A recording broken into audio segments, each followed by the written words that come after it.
Last week? 2 weeks ago po, Your Honor. Ago. Okay. When you receive these documents, I hope you will answer this truthfully because you're under oath. Ikaw ba nagtatawag ka ng mga reporter para ilako ang storya mo? Nagtatawag ng reporter? Yes. At sinasabi mo sa mga reporter, I have these documents given to me anonymously that shows that the Chief Justice has indeed $2 million and plus euro dollars or euro accounts. Meron ka bang tinawagang mga reporter? Wala po akong tinawagang reporter. Meron ka bang, inulit ko siya, meron ka bang tinawagang 1, 2, 3 reporter para ibenta ang mga dokumento na hawak mo, na ibinigay mo sa Pangulo ng Senado? Okay. As far as I can remember, wala po akong tinawagang reporter. Meron lang po akong tinext na isang kaibigan ko po na sinabi ko po na hindi ko po sinabi na na ganon. Sinabi ko lang po na I received these documents anonymously and that's it. Tapos gusto mong pasulat sa kanya. Sino yung reporter na tinawagan mo?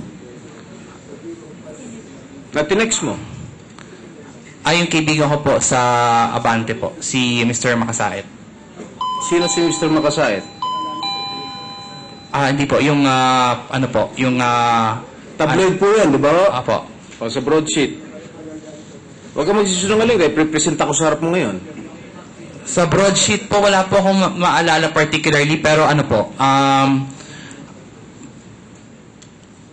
meron po akong nakausap about na, okay, ganito po, kasi ang interview po sa akin kasi last week, tungkol po sa mga $10 million accounts nung kay Ombudsman, yung reaction ko po. Pero po, ikausap ko po yung isang reporter na kaibigan ko about it. Alam mo, Mr. K, huwag na tayo magpaligoy-ligoy pa dahil wala na akong oras, nag-ring na yung bell eh. Sagutin mo na yung tanong ko tungkol sa mga dokumentong ipresenta mo kay Senate President. Meron ka bang tinawagan reporter sa broadsheet para inilalako mo yung istorya mo, yung dokumento mo, para masulat, para masira si Chief Justice Corona? Nabanggit ko po. Opo. Kanino? Sa kaibigan ko po, si Miss Tina Dumlao. Tiga? Inquirer po. Gusto mong pasulat sa kanya para tuloy masira yung kinamumuhian mo, yung respondent dito sa kasong ito. Ganun ba yun? Hindi po. Actually, ang... Are you up for publicity, Mr. K? Your Honor, if sa totoo lang po, if I wanted publicity, dapat sa totoo lang po, nagtawag na lang po ako ng press conference. Kung nga nagtawag doon sa opisina ni Senate President, you don't want publicity. And then now you admitted that you are trying to call reporters. And you're trying to sell, or you're trying to offer these documents that you presented the Senate President.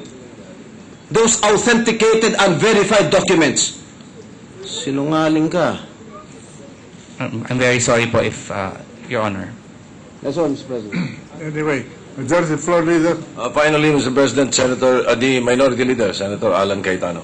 The Minority Floor Leader. Magandang hapon, Mr. Senate President, sa ating ginong witness. I'm equally disgusted, no, na simula pa nung panahon ni Presidente Arroyo, di ba, kay Secretary Bunyi, yung CD, anonymous din yun eh. Kaya tinanong ko kay Senator Miriam,